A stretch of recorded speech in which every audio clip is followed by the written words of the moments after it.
Well, this is a little update video on the two little mini piglets. They didn't make it. They died. We're thinking now they didn't get no colostrum from the mama, and they probably died from that. They were just too young. So, but Monday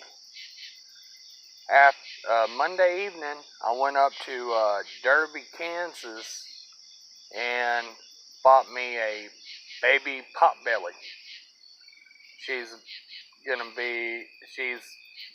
When I bought her, she was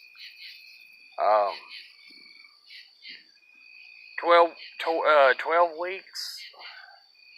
She was fixing to be 13 weeks old, and she's cute as ever. Probably in the morning, I do another video and show y'all how cute she is. So, stay tuned. Bye.